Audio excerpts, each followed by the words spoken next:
Hi there, I'm Gloria Makarenko. Well, for the love of local film, food, and music, this is Our Vancouver.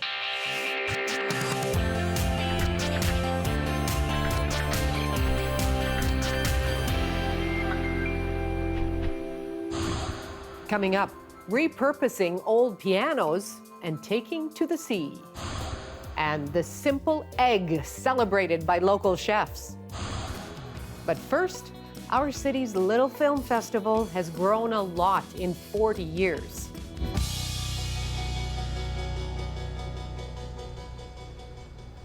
Now, one of our cultural events is marking a monumental birthday this year. The Vancouver International Film Festival is 40 years young, and this year, more films can be seen in person, although online access is still a really big part of it all. Well, Executive Director Kyle Fostner joins us now to give us a little bit of a rundown on what to watch. Kyle, hello there. Hi, thanks for having me. Well, congratulations on the 40-year run. How would you say the festival has changed over those years? Well, I mean, it started as a single theater, small team. I think it was about 6 or 7 people working on it. You know, I think there was under 40 films in the first year, and now we're up to 8 or 9 theaters. We have 150 employees. We have, 115 features and 70 shorts, and we're in the downtown, we're in West Vancouver, we're in Powell River, we're in Terrace, so it's changed dramatically. Well, and how important is a festival like this for our BC filmmakers in particular? I think it serves an incredible role in boosting BC voices. This region's filmmakers are incredibly powerful and don't always get the shot at the world stage that they deserve, and we really see it as our responsibility to champion this region's filmmakers, not only nationally, but on the international stage. Well, I was thinking about that. How are we seen internationally? Where do we fit into this international community of filmmakers? Do they say, oh, Vancouver, that's the little sister of the Toronto International Film Festival, or do we have, reasons to stand out for our own? In my opinion, we have incredible reasons to stand on our own. We're a distinct and unique festival that I think really represents the Pacific Northwest. So we have incredibly strong Canadian, British Columbian, Indigenous content. We bring the world's cultures here in a way that our city reflects, and I think we have a chance to sort of be a creator-focused festival and one centered around the craft and the artistry behind it all, and across many levels, filmmakers, editors, production designers, and that sort of thing. And so not caught up in the glitz of our friends in Ontario, but instead really focused on what makes film remarkable. I see. Well, what about this bounce back from COVID-19? Nice to know you are having more in-person filmings or showings this year. Yeah, it's been a challenging year to plan for, I'll say. We've done 8 budgets and 3 different festivals in our planning, but within the context of the public health orders, we have a lot to work with, and we have a good array of theaters. There'll be lots of room, well spaced out, everyone will be masked and safe. But I also think it's really important for people to declare how they feel about the arts right now. And we're the first premier festival back through the gates. And it might be a slightly different version than VIFF that people are used to seeing, but I think it's really important in this moment to stake a claim for the arts and for culture, and to say that it's important, and to show some love to that, so that we will have organizations like VIFF to return to next year when things are a bit healthier. Sure, and as you point out, people can still watch from home if they are more comfortable with that. Yeah, you can watch from home if you feel not ready to return to cinema, but it also is a mechanism that works for people that don't live in the downtown core, that have young children and need to put them to bed, people that work in the film industry who work really long days and want to relax when they get home. So it's not only a response to the pandemic, but it's also an accessibility point. It's affordable, and I see a lot of people engaging with the festival on the weekends here, or on a Wednesday or Thursday night here, but then every other night from their homes. Okay, and I know it's tough to pick favorites when you've got such a wide selection, but what films do you want to highlight for this year? Where to begin? It's a really strong program. I think if you want to start with some international fare, I'm really excited about Joachim Trier's The Worst Person in the World. 1 Second by Zhang Yimou, which is a really beautiful story set in Cultural Revolution China, but it's about the love of film and a love of sort of the aesthetic value of film. Time will be a great film. On the Canadian side, there's some really exciting features. We have Night Raiders by Dennis Goulet, which is an incredibly exciting sci-fi film with strong Indigenous stories and themes. And then also Sin La Habana by Kavi Nabatian is a really exciting film. I loved Drunken Birds by Ivan Grapovich, a really beautiful Quebec co-production that is really elegantly put together. There's a lot to be excited about. There are a lot, and I'm trying to nervously jot them down as you're talking. But I guess the best way to go through it all, just go online and check out some of the stories yourself. Everything's on our website at viff.org. We also have our printed guide available for those who are within the downtown reach, and there's nothing quite like flipping through that to pick out what you want to see. No, that's so true. Kyle, all the best with this year's festival. Thank you. Thanks so much. This is Our Vancouver.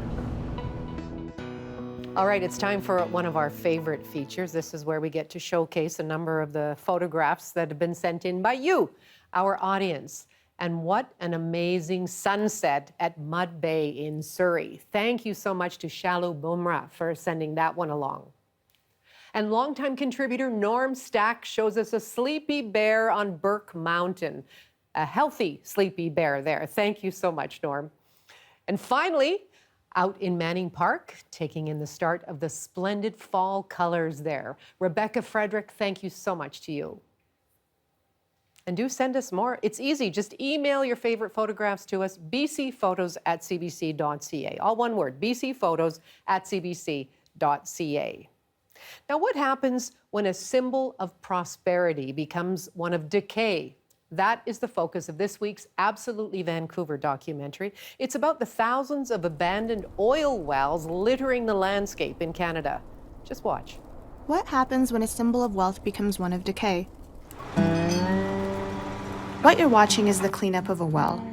It's minus 30 degrees Celsius with a wind chill, and the closest city is a 5-hour drive away.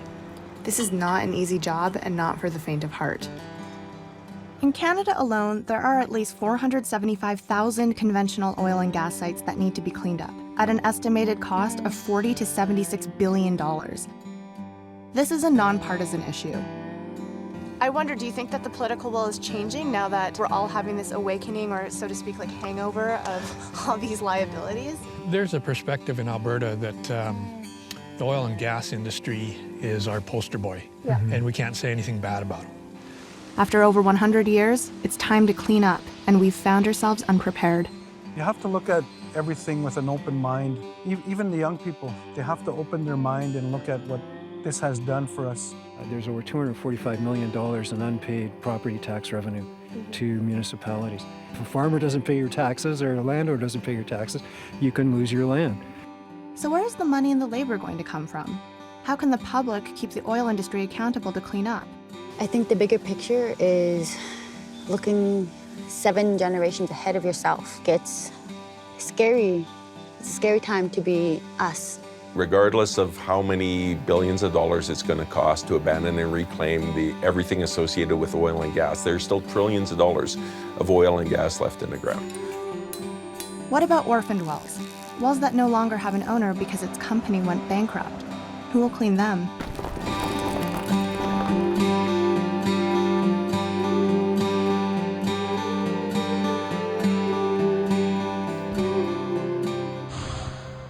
Well, as we head to Thanksgiving, can we just take a moment to be thankful for all the food in our region? In our short film series, Forage and Feast, BC spearfisher Andrew Chin prepares musabi with local kelp. Today, we're heading to the Gulf Islands for a day of spearfishing. When we spearfish, we freedive with only the breath in our lungs, and with a spear gun or pole spear, we're able to harvest our food right from the ocean. I'm Andrew, a freediver and spearfisherman.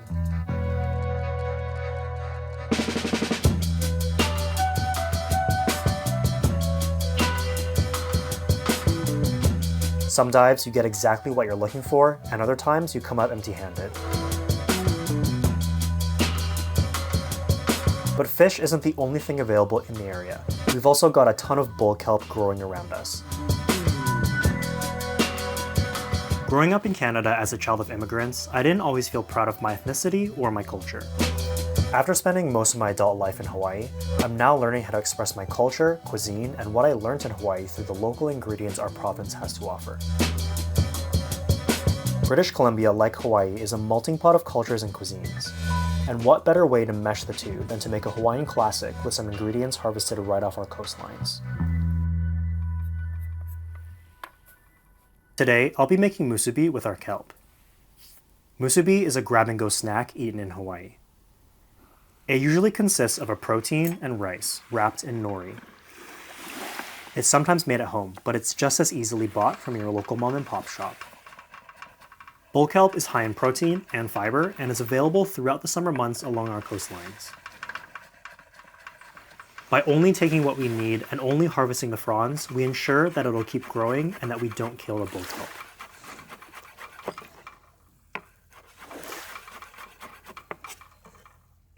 Musubi is commonly made with Spam, but today we're going to be doing a bull kelp tsukudani, which is a dish made from ingredients like kelp or kombu, soy sauce, sugar, and mirin,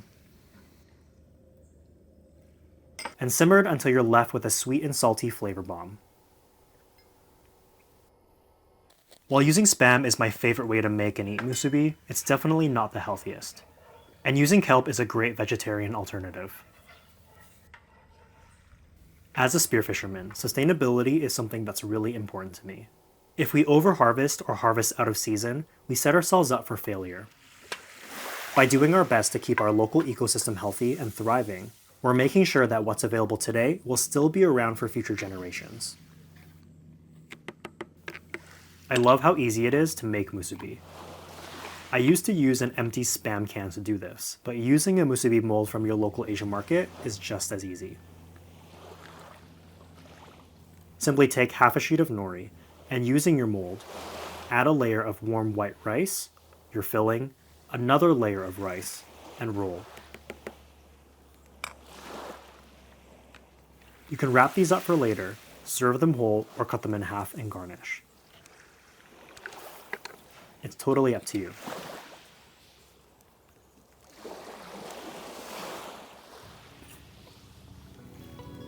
And that's today's dish, bull kelp tsukudani musubi.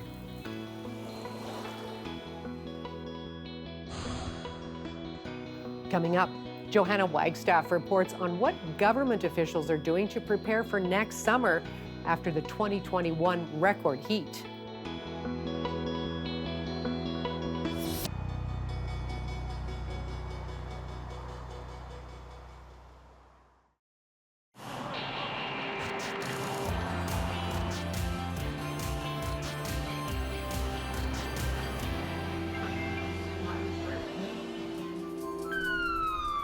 $570 deaths across the province during the late June heat dome were directly connected to the extreme heat. And now officials want to know how they can better prepare for the next one. Air conditioning is going to have to become part of our normal way of life in British Columbia. It's hard to contemplate how much money we're going to have to spend in order to get to where we have to get so that people aren't at risk in their own homes. New Westminster Councillor Patrick Johnstone was one of several government officials and provincial scientists part of a special heat dome workshop during the recent 2021 Union of BC Municipalities Convention. And I was asked to provide meteorological insight into this rare 1 in 1,000 year event, an event that was made 150 times more likely to occur because of human-caused climate change. By the year 2050, this could be a 1 in 5 to 10 year event. For many of us, we will see another heat dome in our lifetime. The province also released preliminary results about who was affected the hardest. It was lower income people. It was people, of course, without air conditioning, people who lived in neighborhoods with more concrete and less trees. It was more seniors than others. And it was very much people who were living alone A lot of people lost their lives in private residences. Dick said while rapid action has already begun when it comes to hiring additional emergency responders, solutions are needed on all scales. From taking tips from hot countries around the world, like adding shutters and trees to our most vulnerable buildings, to the big ones, like the daunting task of getting air conditioners to people's homes. This was the first of many conversations, because even for Ashcroft, a place people come to for the heat, this can't happen again the way it did. The time to start planning for a heat wave is not when you hear from Environment Canada that one is coming in a week. The time to start planning is now. Johanna Wagstaff, CBC News, Vancouver. Thanks so much, Johanna. Hi, I'm Gloria Makarenko, and you are watching Our Vancouver. So, October 8th has been declared World Egg Day. This is the 25th anniversary of the official day dedicated to the humble but mighty egg. And the Egg Farmers of Canada organization is joining local chefs to develop and publish new recipes. And Vancouver chef Josh Gale is with us now. Josh, hello there. Hi, Gloria. How are you? I'm doing very well. So how vital are eggs to what you do with your work? I mean, eggs are a huge, huge part of my food. They're a huge part of my cuisine, and they've been a big part of my work for a long time. I absolutely love cooking with eggs. I love eating eggs, and they're definitely one of my favorite ingredients to use. Okay, so is that sort of the umbrella, eggs of all kinds, or does a chef become a connoisseur of different types of eggs? How do you approach it? Yeah, I mean, you're definitely onto something there. Like when you cook for years and years, it becomes fun to try and use different ingredients. So cooking with duck's eggs and different types of hen eggs. But at the end of the day, the humble chicken egg, I think this is one of the best ingredients out there, and I can't wait to show you the dish that we're making today. Oh, nice. And there's always the quail egg, which is always a nice little adornment on something. It just looks You're so quite cute. the connoisseur yourself. So what recipe do you have for us today? So today I want to share with you a pretty simple spaghetti carbonara with a poached egg on top. I think it's a perfect dish. It's a perfect brunch dish. And I think it's something simple enough that the home cook can make in home, but it's also super impressive and super delicious. Okay, where do we start? So first things first, I've got my pasta that's just cooked behind me. We're using this really nice dried spaghetti. I've got eggs poaching right here that are pretty much finished. And I've got some pancetta that we've already kind of rendered out. So I've got a warm pan. I'm just going to add a little bit of my pancetta. I'm just going to add a little splash of olive oil because when you're cooking Italian food, of course, can't go wrong. That was a generous splash. I like your splash. Oh, I'm a generous guy. So I've just got some spaghetti here that's ready, and the thing with cooking pasta is you always want to transfer it directly from the pot that it cooks in into the pan, because you want to try and capture as much of that starchy water as you can, because that's what's going to bring our sauce together. And to take that a step further, I'm actually going to grab a spoon and get just a couple splashes of this starchy water, because this is going to help make a beautiful sauce. It wasn't until very recently that I realized you're supposed to keep that starchy water and add it in a little bit later as the pasta gets to it. It's like, I've always, exactly. never just throw your pasta into a strainer. No, and you never throw it away. Away goes all the water. So that's good to underscore. Thank you. Well, thanks for noting that. And I've got some really nice egg yolks here, and I've just whisked them together pretty simply. And I'm just gonna pour them in, and that's pretty much gonna be our sauce and start to pull it together. So we're going to give it a couple tosses, and at home, if you're not super comfortable with that, you can always use a spoon and just give it a little stir. That's only the yolks. You separate them before you do that. Okay. Yeah, that's just yolks separated. I left a tiny bit of the whites in just because the whites are really kind of clingy, so they help kind of turn the sauce into this really nice kind of creamy, luxurious carbonara. So we're just going to let that sit for a minute. And big ingredient in carbonara is cracked black pepper. So I've got a really nice pepper mill and some really nice, it's called Pelletri pepper. And I'm just going to crack a very, very generous amount in. Oh, I love that. I'm getting that one of my second favorite ingredients. On my tongue. Yeah, that little kick. Yep. This is Parmigiano Reggiano. So to me, the king of cheeses from Italy. And again, I'm going to be very generous and give us a pretty good amount in there. And that's just going to kind of melt into our sauce and really help tie this together. I'm coming to your house. I like your whole approach with the generous, the generous helpings there. I mean, that's what food's all about. That's the whole point of food and cooking is, you know, to kind of share the things that you love with people. And this is one of the things that I love the most. Now, wait a second. There's no cream or anything like that in your carbonara? No. If you're Italian and you're cooking pasta, there's never any cream. But you can see, you know, as we start to toss these eggs, the sauce gets really creamy, gets really thick. Yeah, there's no need to use cream. If you are cooking at home and say you're in a hurry, you can always add a splash of cream, because one thing it helps with is it helps to make sure that the eggs and the sauce don't cook. So it's a little hack, a little pro tip, but you know, if you have the time and you want to do it like the pros do, skip the cream. So I guess the key there would be not to overcook the eggs, right? Because you don't want them to be all exactly. really, really hard. I see. Yeah, scrambled eggs and carbonara are two very different things, and that's not exactly what we're going for today. Important to note. So what's your heat element on there? Is that medium or sort of a low? I've got it on a pretty mid-low right now. Again, you want to be really careful that you don't scramble your eggs. So, you know, a low temperature and let it just come together slowly is kind of what we're looking for. Okay, plater for us, or you can show us the before or after if you like. Well, yeah, I mean this is the after. This is what we're going for. And now we're going to take this to the plate. So we've got our noodles. You can see that sauce is just clinging to them. Lovely. We're just going to put that in the center of our plate. And that's got the pancetta already in. You started with that in the pan. It's got the pancetta. It doesn't have enough of it though, so I'm just going to grab my spoon and make sure we get all of it. It's that pancetta. I mean, you know, the thing about carbonara is it's just such a simple dish, but you really want to make sure that you're showcasing the 4 ingredients in it. You want to use great eggs, great Canadian eggs. You want to use really nice either pancetta or bacon. You know, traditionally this dish is made with guanciale, which is a cured kind of pork jowl, but sometimes it can be hard to find. And for me, you can use any kind of cured smoked pork product. So I think pancetta, even bacon work really well.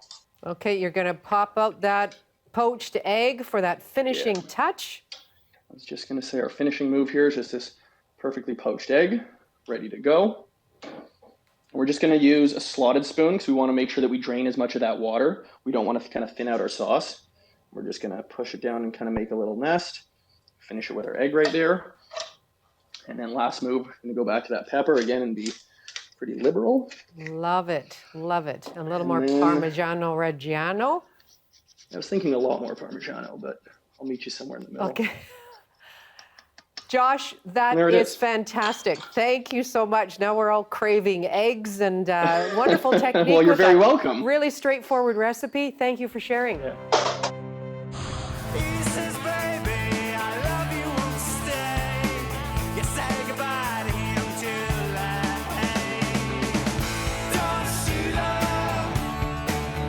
If you want to go and see some live music, a Vancouver favorite rock band, 5440, is back playing their annual live shows at the Commodore. There are 3 to choose from, October 7th, 8th, and 9th. Che deve avere un caos dentro di te per far fiorire una stella che balla. Inferno e paradiso dentro di te. La luna e un sole. And Zucchero brings his Italian brand of blues to the Chan Center, October 10th. Hey, I'm Grant Lawrence from CBC Music here, and you may remember that back in the spring, we held our annual Searchlight contest for Canada's best undiscovered musical talent, and our grand prize champion was this amazing person. There are a million better ways that I can handle things, but I would rather drink and spiral till I don't know what's real. Go numb to the things that I feel.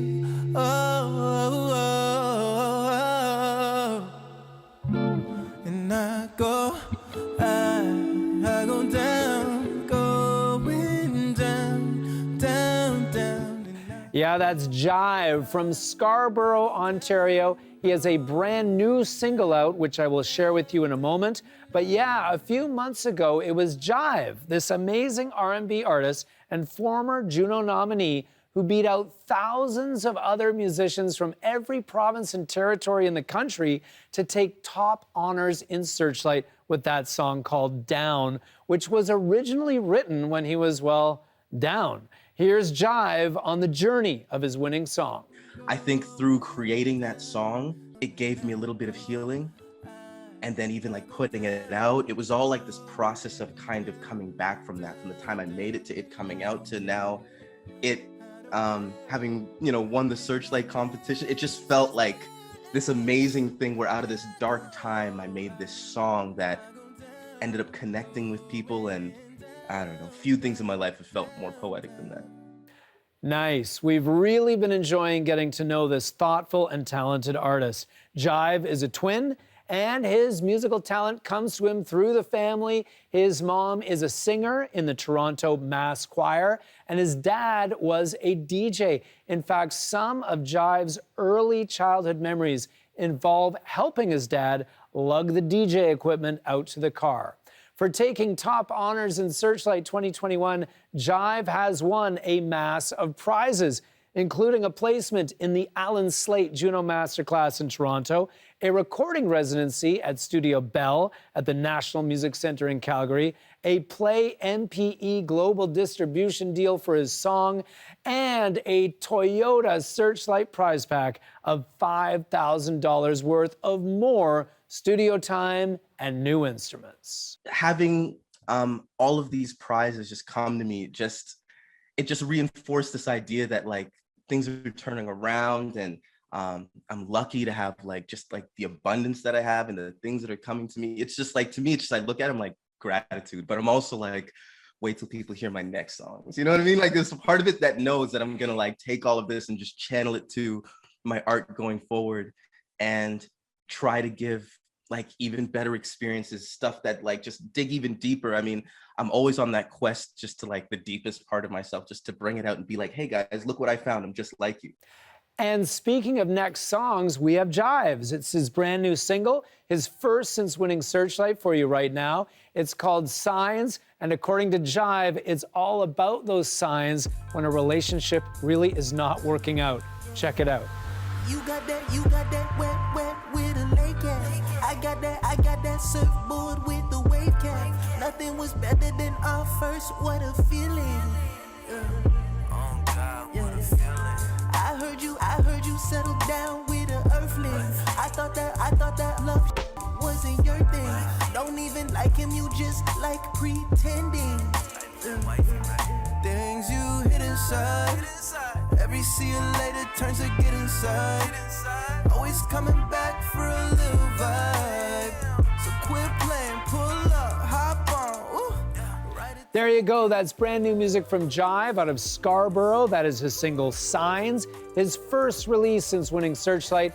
And that is the song that you need to add to your fresh R&B playlist for this week. And as soon as we have more of the new music that Jive plans to record at the National Music Centre in Calgary as part of his prize, we'll share that with you too. Congratulations to Jive. Be sure to check him out. I'm Grant Lawrence from CBC Music, and I'll check in with you again soon. Coming up, Indigenous change makers answer questions from CBC Kids News.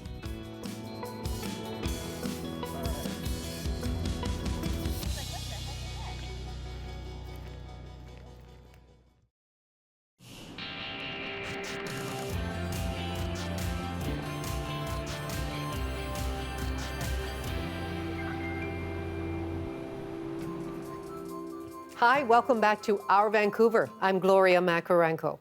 Now, Canada has just marked its first official Truth and Reconciliation Day, a day to learn and reflect on our painful past and honor the victims of residential school. Now, have you ever had a question for a First Nations, Inuit, or Métis person, but you just weren't sure who to ask? CBC Kids News invited Canadian kids to ask an Indigenous person anything. Here are some of the answers. I just want to say thank you to all of you for being here. This is so cool. Of course. I'm super happy to be here and to meet all of you. I love you all. That's fun. Thank you for having me. I'm kind of geeking out too right now. I also love your dog. It's the best. That's her pain. She just wants to play. Like, this would be a good time for a nap echo. Hey, Isabel here. Okay, so in the last video we took a look at the word reconciliation to get a better understanding of what it means. But there's a lot in this topic to wrap your head around. Like, how does it all come together? What can I do to help? Who can I ask? And what do Indigenous people think about it? CBC Kids News took your questions to a panel of 4 Indigenous people from across Canada. One's an athlete, one's a comic book artist, one's a fashion designer, and one's using TikTok to spread Indigenous education. Let's check it out. Here's a question for you from a Canadian kid. I'll play the clip right now. Hello, my name is Sawyer Burke. I'm 12 years old and live in Hatchet Lake, Nova Scotia. My question for today is, what does the new holiday, Day of Truth and Reconciliation, mean to you as an Indigenous person? Thank you.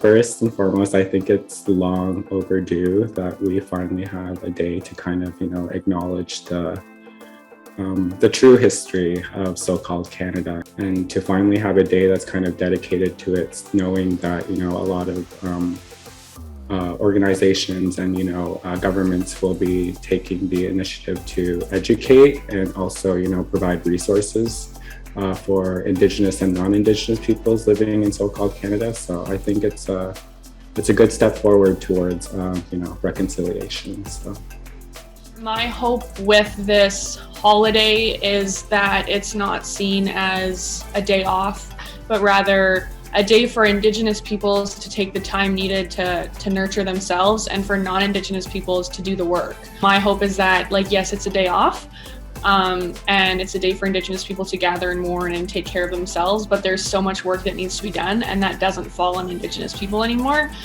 It is important to put one day, but also we need more than a day. Hi, my name is Zara and I'm 12 years old. I live in Lethbridge, Alberta.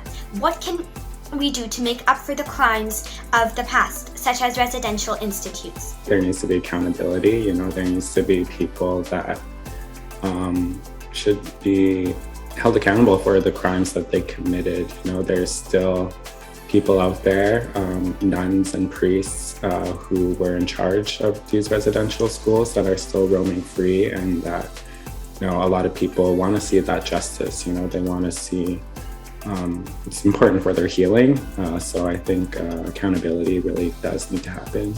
I would suggest giving the land back. It's something that I read a few churches have started to do, where they've kind of just given their whole land, including the church, back to the First Nations community that they live in. So that would be a huge step, for sure. What are some Indigenous issues that should be talked about more, and how can we share correct information? Mental health. I want to focus on that so much. Mental health, it's so intense for me. Where I'm from, services are really low. We have so much judgments on Inuit being not good workers, or really Inuit are seen as really, lazy or something like that, but we don't think about the mental health issue that they do have at home. Like what Isabel said, there's so many mental health issues within all of our communities, whether you're in an Inuit community or within a Cree community. There's such a lack of resources within our communities, and I feel like the more allies, the more support we have from other peoples, we'll be able to move forward and bring that healing to our communities and to Canada and society. Okay, and we've got another question from a Canadian kid. Let's check it out. I know it's important to wear orange shirts to remind us that there is work to be done for reconciliation, but who can actually do the big work, and what can I do to help? We need to see more non-Indigenous people, at the front lines. We need to see more non-Indigenous people and allies with us, supporting us and uplifting our voices. For so long, all of this weight and all of this, all of these duties fell on Indigenous peoples. It was always us at the front lines. It was always us fighting against the government. It's always us being locked up. And, I want to see more people, doing that work, and also, educating not only themselves, but their families as well, too. I guess what I'd like to see is more physical action of participation. It's one thing to, actually like just retweet someone talking about Orange Shirt Day at residential schools. And it's another thing to wear an orange shirt on Orange Shirt Day. So personally, I get a lot of questions from my friends and teachers all the time about just like a bunch of different things about being Indigenous. What's one question that hurts you as an Indigenous person to receive? I have so many thoughts, like trying to pick just one.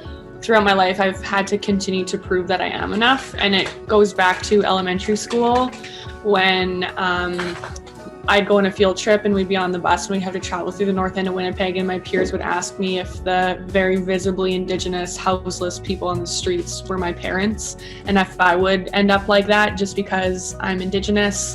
And then as I kind of grew up and really took power in like who I was and pride in who I was as an Indigenous young person, it then changed to like proving or changing the narrative of that I was an exception as an Indigenous person, that not all of Indigenous people are like I am, or that I'm one of the good ones, and breaking down those stereotypes. I made an illustration that was sort of like a truck stop t-shirt style illustration, where it was like a native shaman holding an amulet. And when I presented it to the class, a woman asked, how does it feel being a non-Indigenous male appropriating culture you're not a part of? And I was like, yes, I am. And I told her I was Indigenous. I told her I was Teltan. I told her who my community was and who my parents were. And all of that was not enough for her. She straight up was like, if you're not brown, you can't do this. And I was like, but I'm still Indigenous. Of course, there were lots more questions we couldn't get to, and those amazing panelists don't speak for all Indigenous people in Canada. But I do hope our conversation helped answer some of your questions and give a platform for Indigenous voices. Until next time, I'm Isabel DeRoy Olsen. Thank you. Bye. Coming up, it's a piano, it's a canoe, it's both.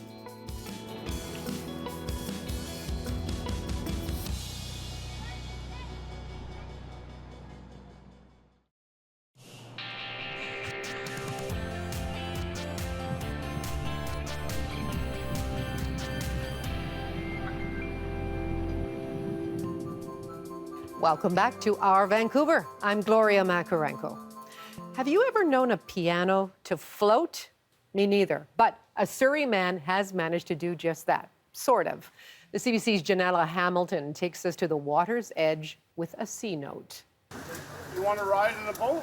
What once played musical notes is now a boat that floats. George Clausen is a piano technician by trade, and when he's not fixing or tuning pianos, he's stripping them down and turning them into something new. I saw these, what I thought were really beautiful cedar strip canoes on Facebook Marketplace, and the artistry got to me. So he went to work in his garage, pulling apart pianos, using old parts for a new purpose. From building the foundation to putting on the final coat of resin, the canoe, which is mainly made from oak, took 3 pianos and 15 months. I just researched every step. Like every strip has a bead on one side and a cove on the other side. For 40 years, Clausen has been working closely with pianos and knows they aren't cherished by everyone. Every day, old pianos are just going to the dump. Nobody wants them. They take up a lot of room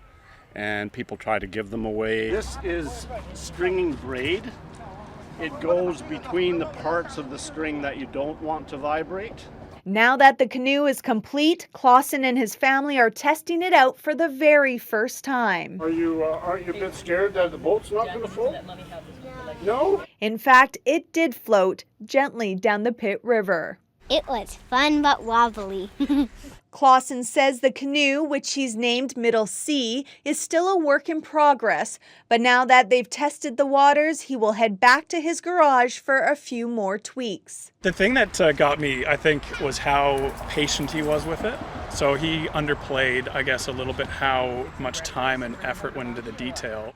Every part of this canoe is made from old pianos. Hundreds of hours went into turning this pandemic project into a labor of love that will be passed down through the generations. It's something that'll stick with us as a family for years and years to come. A project that impresses his family and total strangers. Actual ivory keys, this is an actual handle. One of the things that's so intriguing is taking something that is considered of no value and to make something useful and beautiful. It's floating!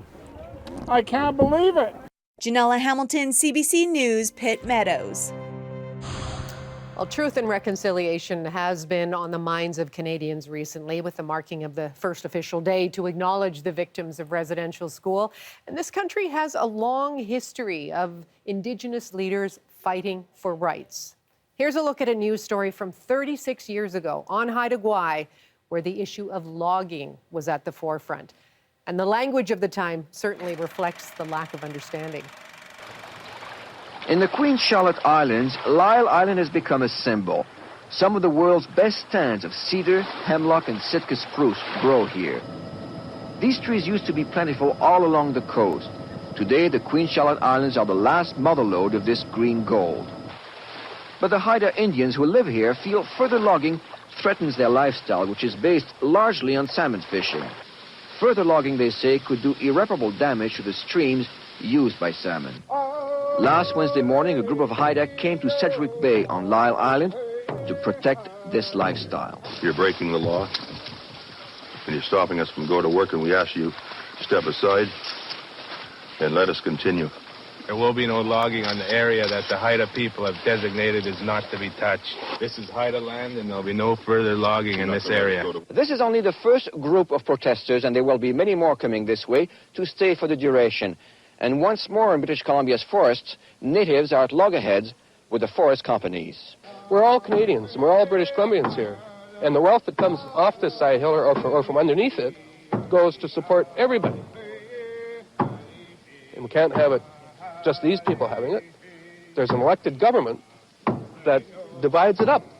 It's time that in the exploitation of resources and in the management of these islands, that the people who are here sharing these lands with us respect equally with everyone else the aspirations and the values of the Haida Nation. These are our homelands. We've been here for thousands of years. We intend to be here for thousands more. The forest industry has provided a livelihood for many small communities in the Charlottes. Now that the whole question of ownership and management of the resource is up in the air, people feel threatened. Nearby in Skidegate, a Haida village, the elders say this is not a happy time. They know their stand is creating friction in the community. We never ever said we would stop logging. We never once said that. We just wanted controlled logging. A lot of our people are loggers, and there's no way that we would ever stop that. Regardless of who wins, both sides fear plenty of bitterness will remain. Georges Kamel, CBC News, in the Queen Charlotte Island.